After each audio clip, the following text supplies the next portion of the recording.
So who becomes the next Chief Justice? And that's a key question that the president has been pondering over for the last few weeks, because the current Chief Justice won't be there. He has to retire at the end of next month. And that has generated a fair bit of controversy. Many will have you believe that Gertrude Araba Tokonu is the president's chosen next Chief Justice. But there's a strong case to be made for Yoni as well.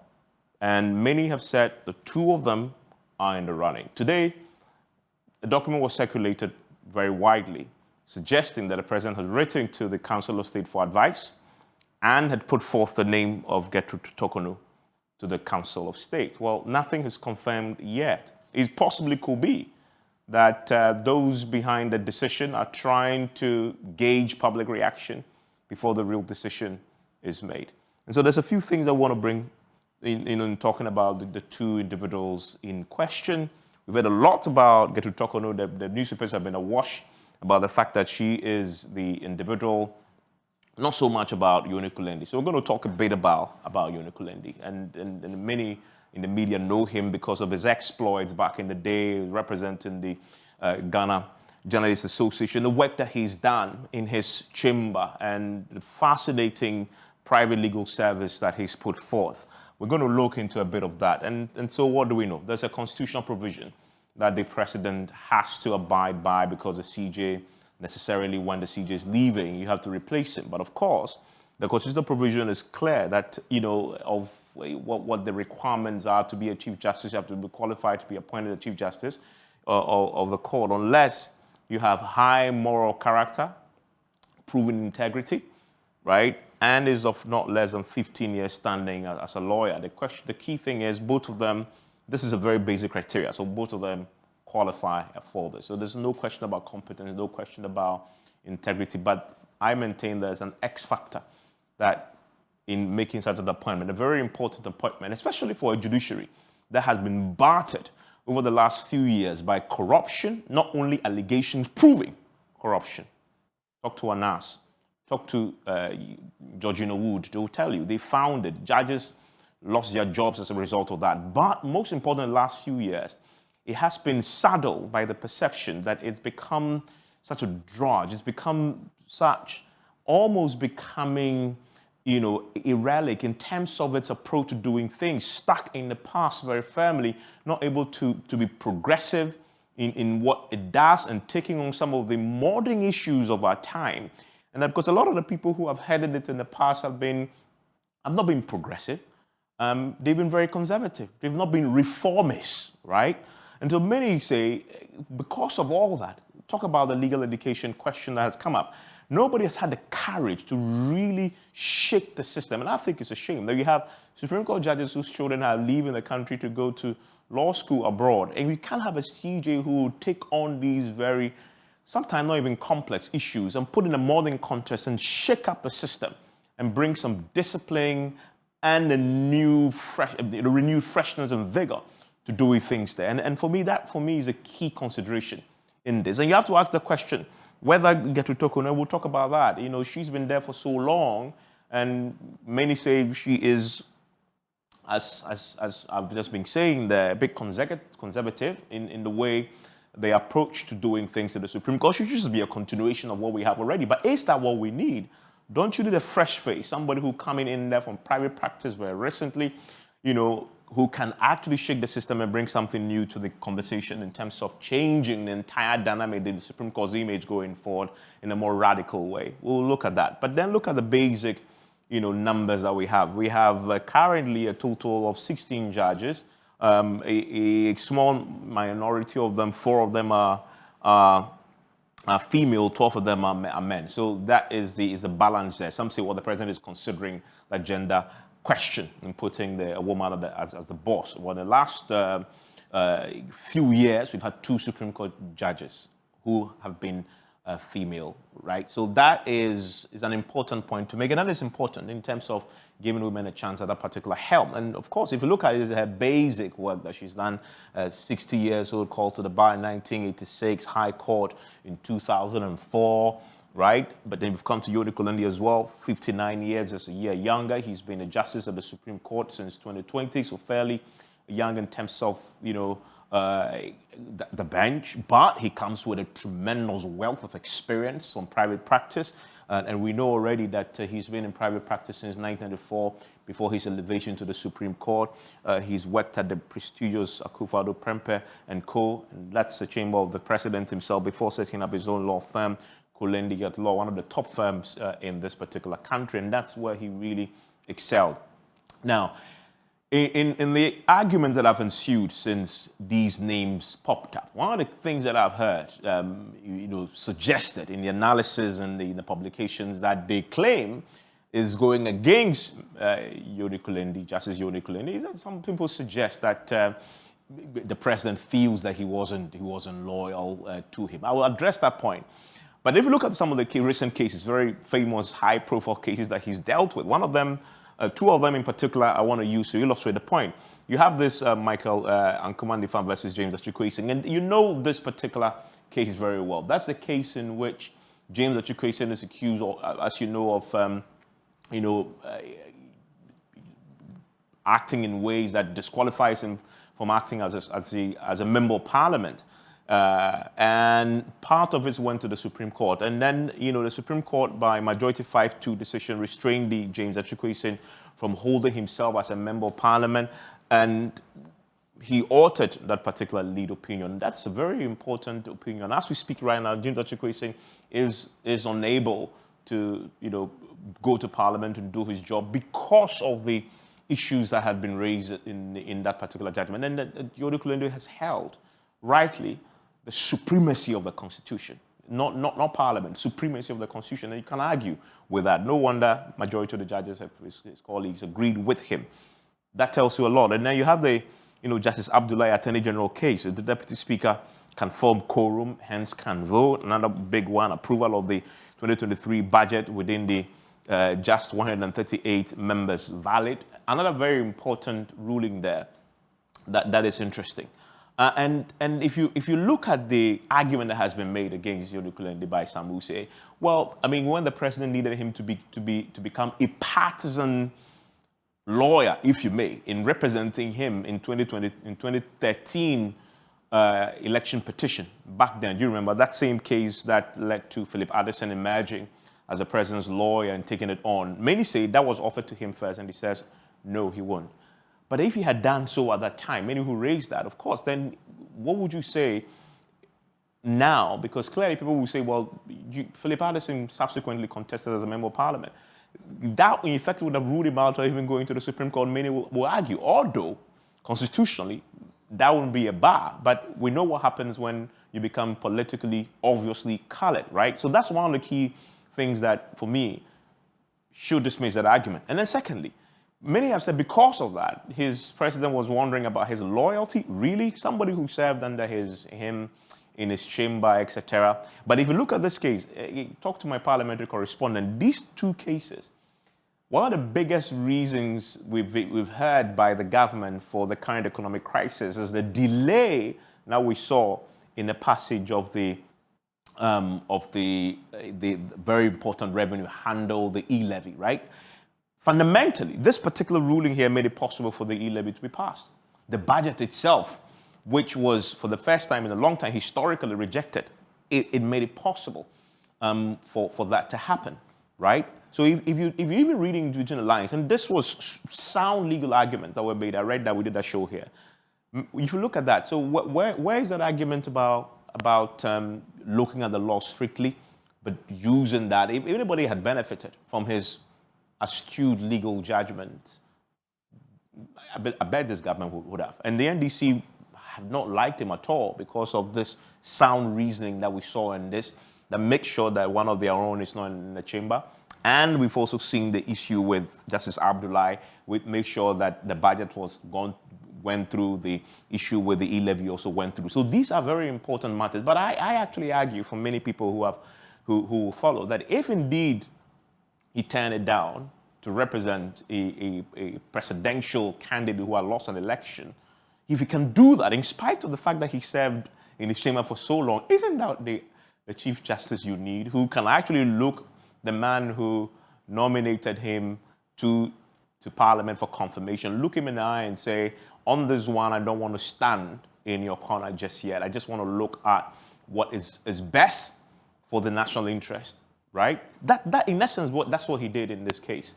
I think that possibly could raise positive issues for him. I mean, if you look at Justice Tokono, she also held her own because of the length of time that she served on the bench. You know, the John Mahama Akufo-Addo Electoral Commission case, very famous. She was on it. She was part of that 7-member panel that had the petition and unanimously dismissed the case for John Mahama. So that's what she comes to this table with. And for those who want to read meanings into why people suggest that she is the one, is it people may say, well, this possibly the president is thankful for this outcome, but she was just one of many who sat on that particular case as well. And then she was also on this panel that Yoni Kulendi was instrumental in authoring that lead opinion, obviously. And so that tells you a bit. I mean, in writing that opinion, it tells you the trust that his own colleagues had in him and to write that, leave him to write that very controversial opinion, but sound reasoning, legal reasoning behind it. Justice Tokono herself was part of that. And then you look at the status of the senior justices that we currently have. Justice Inimiwa is exiting as CJ. You have Justice Jones Duche retiring in June as well. You have Paul Bafoboni. He will be 67 in December and can stay on for at least 3 more years. You have Justice Gabriel Paman, who will be 67 also in December. So in terms of age, a lot of them fading away. And there's age on the side of Yoni Kulendi and Justice Tokono as well. Now, an important thing to look at in terms of the outlook, if you go to the United States, for example, one of the things that defines, Supreme Court justices, etc., is the outlook on the way they interpret the law. Is it conservative or is it progressive? Is it reformist? And many will argue that Yoni Kulendi is progressive. He's a reformist, right? He will come to this with some radical ideas. And one of the key things that many students will look at and say, who amongst these two can fix the broken legal education? And many will argue because he's progressive and reformist and maybe a bit more conservative for Justice Tokono, you want to pitch your camp here and not there. You want to shake the system a bit and not maintain the status quo because of his youth and his, in terms of age, but in terms of long service and being there, in terms of many people who look at what she's done over the time will say, well, she represents the way things is done, the status quo, so to speak. He will be slightly different, also because of his background and where he's come from in private service very recently. He comes with fresh ideas, and that is what you need, progressive reformist, and contrary to a conservative, judge on the bench. But another issue that had come up, and this is an interesting one, is the ethnic origins of Justice Yoni Kulendi and Madam Tokono. And I find it very fascinating indeed, because when you begin to look at the map of Ghana and where they come from, Yoni Kulendi is the first justice on the bench in terms of the Supreme Court judge to come from the Upper West region, which is very interesting. So the entire history of the court, of the Supreme Court, nobody had come from Upper West region who is a Supreme Court judge. And then when you come to the possibility of him rising to become a Chief Justice, he will be the first, if indeed the president is minded to have him there, he will be the first to come from this part of the country here. And I find that interesting, actually. And I just want to circle that for you. So if you look at here, the northern region, so 1, 2, 3, 4, 5, he'll be the first to emerge if indeed he gets a nod, right? If indeed he gets a nod, he'll be the first Chief Justice to come from this part of the country. So that whole part of the country never been represented when it comes to the Chief Justice slot. And that is a strong argument if you want to talk about, the spread of the ethnic origins in terms of appointing the Chief Justice. And then, of course, you have, Madam Tokono, who, from every indication, is from Cape Coast.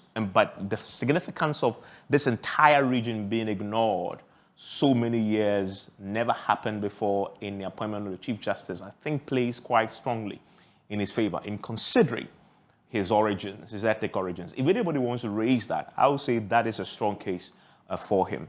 There are a lot of controversial stuff as far as this is concerned, but I want to look more when my guests join me about the substance. I mean, what sort of a Chief Justice do we need in this time? My guests will join me after this, including yourself. Stay with me.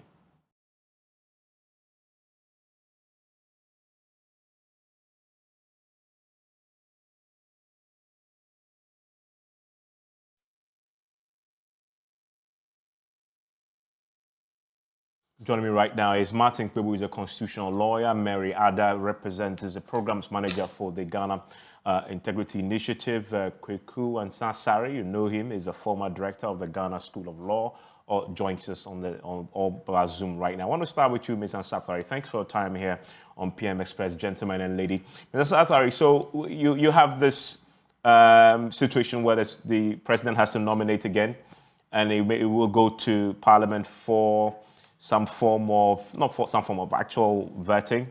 Let's start off with a basic question. What are you looking for in your next Chief Justice? Good evening, viewer. But small correction. You put out Article 1394. It should be Article 1294. Okay. Not 139. If you can correct it. Yeah, thank you very much. What we are looking for in a new Chief Justice is a person with integrity, honesty, candor, courage, who can look the governance institutions in the eye, including their heads, and tell them, the truth, and not try to suck up to the authorities, especially the president. For me, we have so far had Chief Justices in the past 3 years who haven't lived up, to my expectation as very courageous and bold spirits.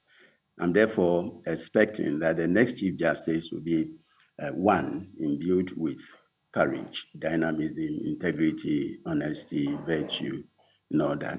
Less corrupt, with no corrupt, things in his or her bag. Okay. Martin, what's yours? What are you looking for in your next Chief Justice? Okay.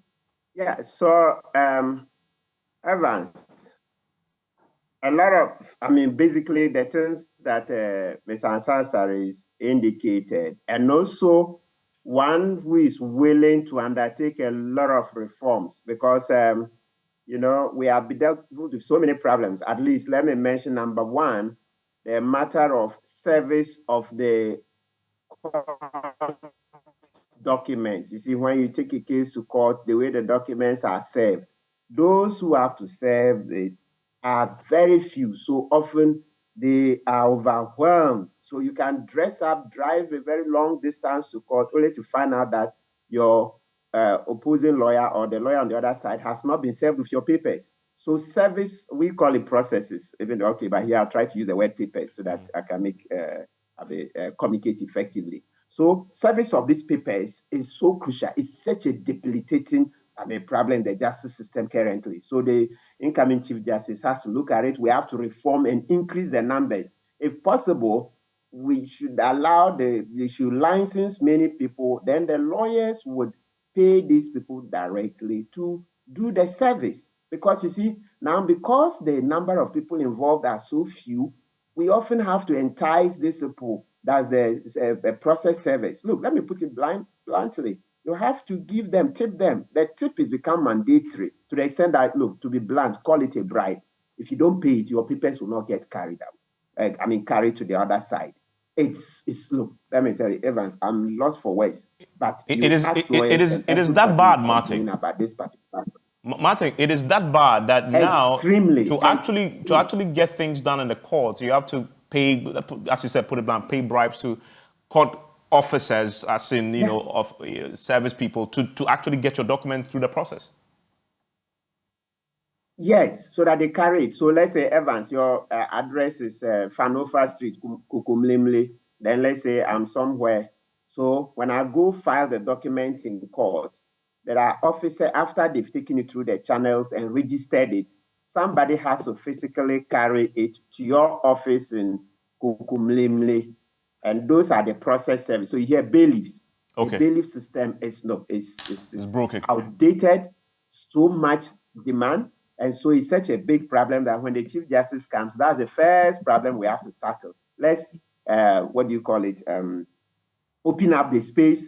Let's license. So we should license them like lawyers, license a lot of them. Then we can choose those we want to serve for us. You pay and choose the person you want to serve. So when there are many, then they would live within what is officially paid. But because there are very few, the person will be paid officially, but you still have to go and see the person and pay. Otherwise, your paper will not be served. There are so many problems, but I think if this one is solved, this will take us a very long way. Okay. And also, maybe let me mention the number 2 thing, very dear to my heart. There are not enough divorce courts in the High Court. Evans, it's also very critical. The divorce courts are not sufficient. There are 3. And divorce rates are going very high. So those courts are choked in the High Court specifically. So we need to increase the number. So whereas when it comes to commercial courts, you have at least 10 of them. If you come to general jurisdiction cases, you have at least 13 of those courts, etc. Land courts also at least 10. No, not 10 even. Land court, there are 11. Divorce courts, that's the High Court, there are only 3. Now, there's 2 disproportionate. Maybe we should have at least 7 because the divorce rates have gone up. There's a huge backlog of cases. Let me leave it here. And Mary, do you agree with what you've just heard as what a new CJ, the qualities a new CJ must have? Certainly, we couldn't be asking for more. For us in civil society, we would want to see a Chief Justice whose virtues are beyond compare, and who stands out to be one who is transparent, who is very accountable, a resilient and courageous Chief Justice who can stand the test of time and also resist every attempt to make her reign one that would not serve the interests of the people. Above all, we would want to see a Chief Justice who is willing, open, and available to collaborate with civil society and private sector to ensure that the agenda of justice delivery in Ghana is prosecuted with fairness, is prosecuted in such a way that equity is served, and then inclusivity is part of this agenda. We say so because for us in civil society and as citizens, we see the justice delivery system as one that is restricted to a certain class of people or a certain group of people, and it's not too accessible and also sometimes very expensive. So we want to see a Chief Justice who would want to demystify these concepts we hold in our minds and also make sure that it's not just being demystified, but they are taken away one after the other. As Martin has said, serving is his problem. For us, we want to see the process being opened in such a way that we can walk to the Chief Justice's office anytime to collaborate on many of the interventions, which I believe some of the past Chief Justices started, which didn't see completion. Some didn't see the starting as well. So we would want to collaborate to see that that happens, and citizens would be the gainers for this. Mr. Sassari, let's drill down a bit. I didn't hear you mention the need for reforms in legal education reforms. So let me ask you that directly, and that has been one of the most contentious issues in the last few years.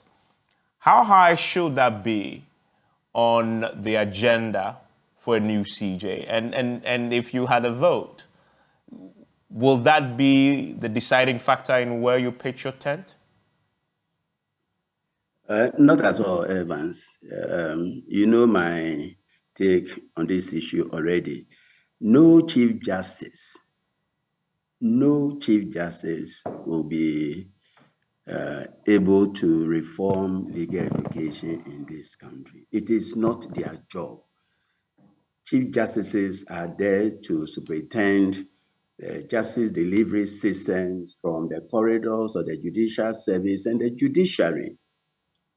Legal education is not part and parcel of judicial activism. Elsewhere, you have legal education as a separate and distinct thing from the justice delivery system. They are not cut out for legal education. So we are better off leaving legal education in the hands of legal educators, period. So believe you me, no teacher, if I have to cast my vote, I'll cast my vote for none of them, because I don't expect any of them, be it Unikulendi or Getu Tokonu, to come and reshape the legal environment. It's not possible. So I have always held a view that Ghana as a nation will be better off if legal education is entrusted in the hands of those who have trained to be legal educators and are therefore in the legal education environment. Apart from that, what I can say in this regard is, if anybody should tell you that either Justice Gertrude Togonu or Unikulendi, as Chief Justice or whatever, will undertake any reform in legal education, I do not think the person will be speaking truth. Martin, what do you make of that? I mean, there are many who expect the Chief Justice to take a lead on this subject. I mean, Ansan Sassari doesn't believe that should be their call Monday. Well, give me your take. Hello, Martin. Well, okay, Evans, if you look at it straight away, sometimes the easier way is to compare. So when I look at the way the American this system is organized, that you take the bar exams from the university and all that, I'm not aware that they have such a huge role, that the Chief Justice is the one who looms large in the system. Like, I see a more independent system. So you go to the uni, and then after that, you prepare for the bar exams. Okay, if you want to take extra tuition and do it, fine. But I don't see it as being that much controlled by the Chief Justice of the United States.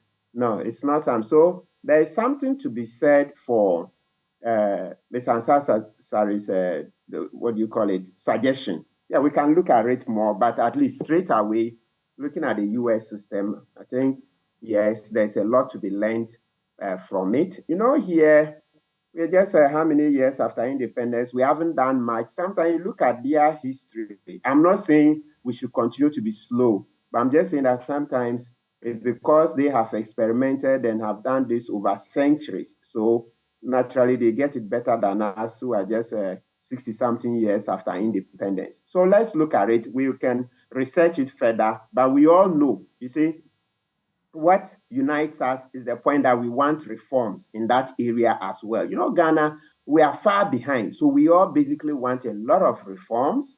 And so you want to take away a lot of these from the control of the judiciary, the legal education. You want to take it a lot from the control of the judiciary, because being a judge alone is powerful enough. I didn't add. But one very thorny issue, Evans, I don't know, somehow I didn't see that we're going to be talking a lot about reforms. One very thorny issue that is very dear to our hearts as lawyers is that our disciplinary system is controlled by the judges. That can't continue. The judges sit in discipline over lawyers. No, we all have the same training, okay? It's the same training, Evans. We go to the same law school, pass the same bar exams. You choose to go to the bench. I choose to be a lawyer. But tomorrow when I have disciplinary issues, my mate, a judge, etc., or somebody a few years ahead of me sits in judgment over me. No, it's also something that we need to work on. I know Roxanne Dafia-Mekpo and co tried to do some changes in Parliament. Yeah. Okay. The Legal Profession Act, the amendment, but somehow even lawyers are timid. Evans, that's a plain truth. Even lawyers are timid. What they were doing, I support it. A few of us support, but we couldn't even organize to go and support Roxanne Dafia-Mekpo. But that thing has to change. We can't have the judges sitting judgment over us. No. It's the same, it's a committee by the Constitution that's from the High Court onwards that deals with their disciplinary issues. So we too, maybe we should have people outside the system dealing with us. But you have the judge dealing with your disciplinary issues and dealing with your cases in court as well. I think it's time for it to also change. Yeah, we need to. As for change, it's the most, constant thing in life. Some of these things are hard topics, but we have to say them. Look, how for do can you otherwise? Yeah, I mean, let me bring in Mary, and possibly one of the most controversial things that the judiciary has had to confront over the last few years is the corruption tag. And on the back of Anas, a lot was uncovered. And Mary, this is your area. In terms of the next choice, first of all, give me your assessment of how the judiciary has held its own on the back of Anas's work and the reforms that was first led by the former Chief Justice Georgina Wood. Many of the judges who were caught were disciplined. Some of them lost their jobs, etc. From that time to now, and I know you do the Corruption Perception Index, and you always obviously rate our perception of the judiciary. Have you been satisfied with the way the judiciary has dealt with that corruption challenge that they've had to deal with?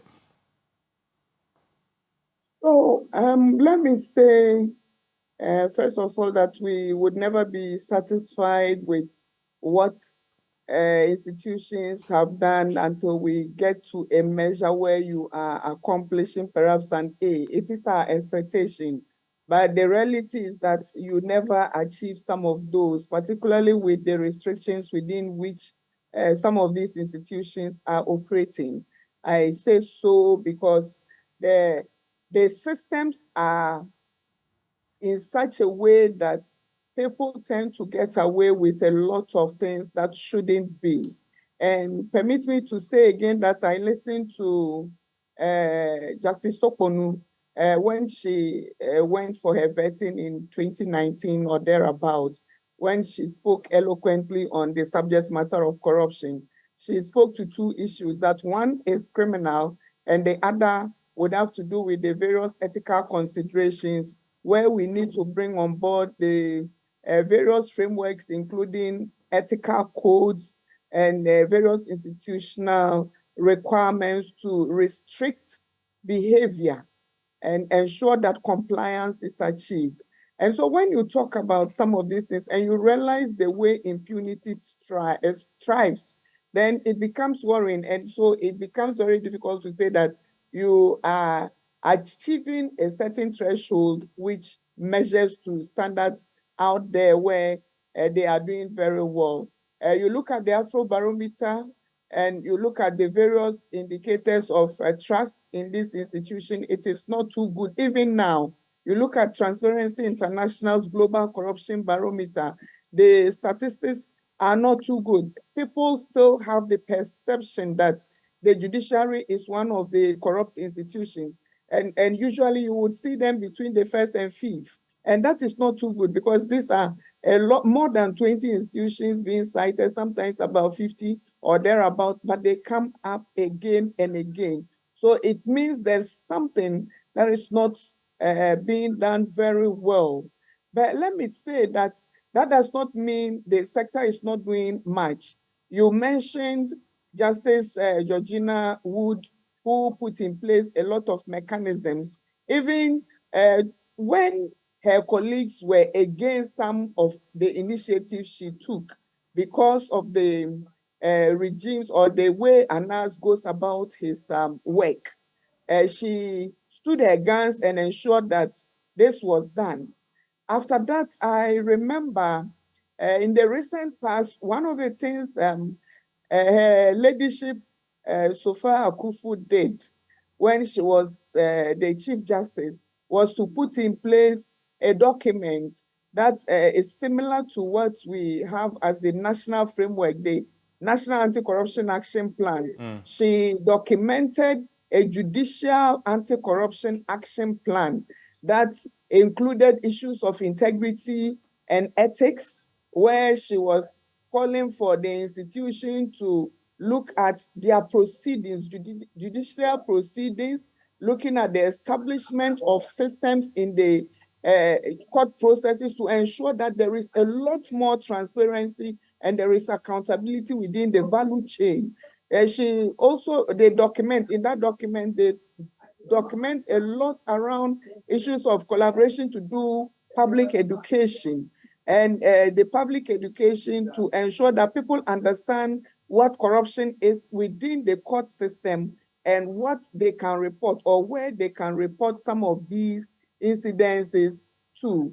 I remember that document also, I was at the lunch, so I remember from that document, they talked about ensuring that they build capacity of the judiciary, the courts, the staff of the judicial service, and others. And so there is a judicial institute which is supposed to do this. But then the document talks about the fact that these trainings should not be ad hoc, they should be consistent, they should be persistent, relevant to the work they do on a daily basis, to ensure that whatever process is happening in the courts is done with the needed capacity. Unfortunately, some of the ideals of the Judicial Anti-Corruption Action Plan, I am not too sure has been assessed. I don't know if when Justice Eniabua took over, if he continued with it. But I am sure, and I know for a fact that we have done some work with the Judicial Service when it comes to their complaints units. And so we've gone around the country to do some education around it with Justice Eniabua as a very cooperative person in this regard. So they've all done a little at some time, but it's not been enough to ensure that the issues of bribery in the court system is nipped in the bud. We would want to see a lot more happening to ensure that citizens who experience the court process begin to have a different appreciation of what happens there. And Ms. Ansah, so this corruption subject always comes up, and you know the judicial system intimately. So in the president's evaluation of who to put there, how much should the point that Mary just made, how much should that factor in his consideration who to put there? How much I cannot. Should it be top of his list in terms of what he's looking at, for example? Yeah, in the sense, Evans, in Ghana, if we want to be truthful, everybody, everyone, every Ghanaian is a briber and a bribee. We bribe, we accept, we take. That is the truth. That's the whole thing. The problem is those of us sharing our concerns, and if we need something, the very things we are talking against, we do them in order, to obtain desired services. You want to appoint a Chief Justice. The person the Constitution has entrusted with this very huge responsibility is not fit for purpose, in the sense that the person, I'm not speaking of the current president, but successive post-independence heads of state and prime ministers, they will always choose the one they will feel comfortable with, the one who will be loyal to them. And in doing so, will sacrifice the qualities of virtue, courage that we all expect to find in our chief justices. I don't mean to disparage either Justice Tokonu or Unique Ulendi, but the truth must be told. You appoint a Chief Justice, and the Judicial Secretary, who is the head of the personnel of the Judicial Service, is a relative of the person who nominates. And you put the person there, as a sort of guard over the Chief Justice. What do you expect the Chief Justice to do? Because the Judicial Secretary is supposed to be the chief scribe of the Chief Justice, and the Judicial Secretary is the president's relative. You see, that is number one. Number two, in doing this, elsewhere, there's a search for the CJ, for the person, and there's a search committee. Under the Constitution, if you look at Article 57, everything has been entrusted into the hands of one person. And therefore, that one person will wake up one morning and decide, this is the person to be my Chief Justice, regardless of the feelings of the nation. And until we are able to right this deficiency, we will not be able to find, the persons we want. If you go back, to the period soon after independence, we had Sir Akukosa, who looked Kwame Nkrumah in the face and said, I will do according to the dictates of the Constitution. Sack me. He was sacked. Sark Odiado came. He suffered the same fate. Edward Kufuado, Bannerman, Azukra. Then after a period, when Rawlings came, he became the person who be loyal and committed to my goals and ideals. No longer, the person with judicial zeal or virtue in him or her. And therefore, unless we get the framework and parameters right, we are not going to get, the right caliber of persons. If you appoint a Chief Justice, and the Chief Justice himself or herself is being supervised by relatives of, they call it the nominator, that person from day one becomes a shadow of himself or herself. Are you advocating for a review of the appointment process? Sure. What would you have in place of what we currently have? After independence, Ghana had the Civil Service Commission, which is today's Judicial Council. And the composition reflected all shades of Ghanaian society.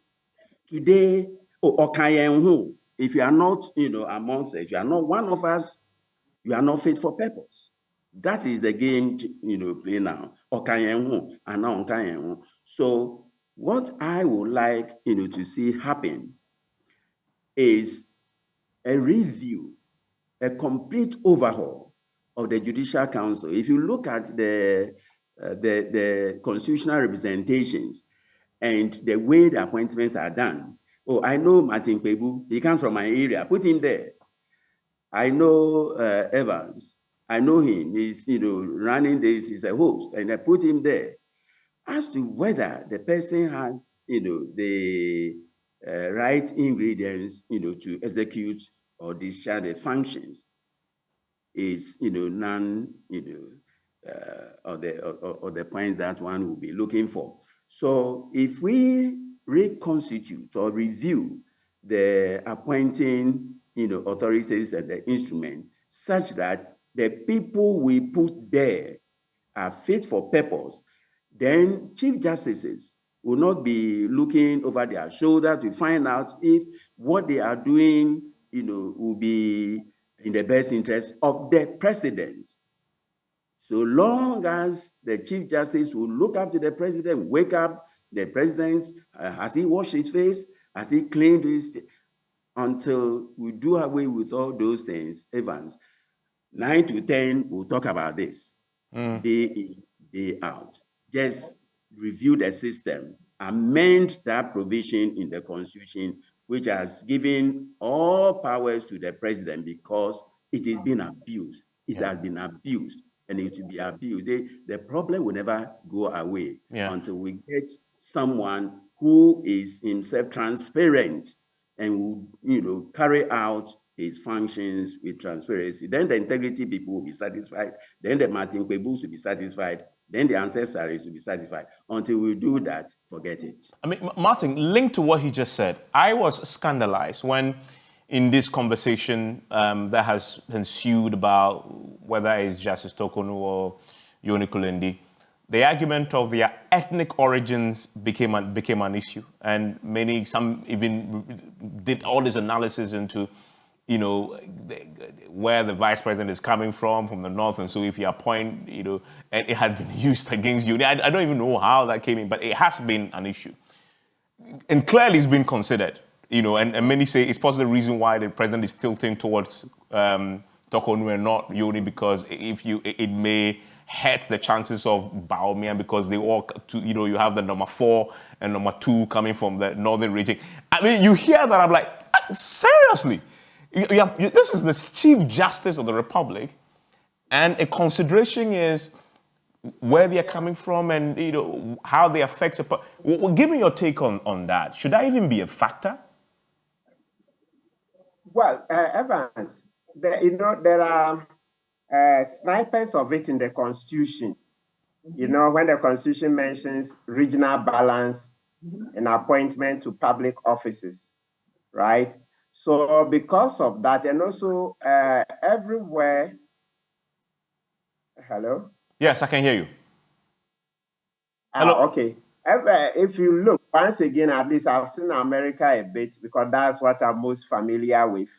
All right, diversity. Every day, they will drum diversity into your ears. I mean, like, in my formative years, you go spend holidays there or whiles of vacation, So you often hear them talking about diversity. So there's nothing wrong with mentioning the ethnic card per se. As I've said, it's in our constitution that, though they didn't say judges, but there should be regional balance in appointment to public offices. So you say when President Kufuor was in office, he was tongue-lashed for not appointing somebody from the north to a cabinet ministerial position. You remember? Yeah. Then later, he eventually, and Kufuor even said, well, there are no people with talent there, and people were very angry. Then eventually he brought in Professor Kasim Kasanga as the environment minister, something like that. Yeah, so we can't run away from diversity. Everywhere diversity is being considered, even to the extent that somewhere standards are lowered a bit to bring in diversity. In other words, affirmative action. That is it. So the discussion, I'm not averse to it per se, but what we should be looking at is that we should be careful so that eventually, if we find that the one who has the most talent, he's head and shoulders above the rest, and yet he comes from a certain part of the country where there is also another very powerful public officer, we should not use diversity to disqualify him. Let me repeat it shortly in this way, that yes, listen, it's good to consider diversity in all of this. However, if we get an exceptionally good candidate and diversity goes against him, we shouldn't use it. We can shelve it for the time being. Like what I'm saying in one word is, you see how Obama took America by storm. He was just talented beyond all the rest. So in that case, give him the opportunity. Don't say, oh, people from your home region are already president, vice president, so we cannot give you chief justice. No. But Evans, we also must mention that, you see, Justice Tokono being a lady, you see that it's as if now we are kind of setting a convention that the chief justice position is going to be for the women. Yeah. For some, it appears so, because, she's going to be in office for at least 9 years, all things being equal. Yeah. Right? So for the next 9 years, she's going to be there, just like the way Chief Justice Wood did 10 years. So Evans, that's my take on it. Yeah, and to that point, just before you go, where do you lean towards? If these two are the outright front runners, which of them are you leaning towards? Martin? Hello, Martin, can you hear me? Okay. Hello, Martin? I thought it's a done deal that Justice Tokono is being given the Yes, hello, Evans. Yes, I can hear you. I lost you briefly. Yes, I thought, yes, hello, Evans. I can hear you, yes. Oh, Yes, unfortunately. I'm saying, I thought, my understanding is that Justice Tokunu has been nominated. Well, I mean, So if she's been nominated, then there's no choice in the matter anymore. Well, Martin, thank you very much. I'm grateful that you joined us, Mary, as well. Enjoy the rest of your evening, people.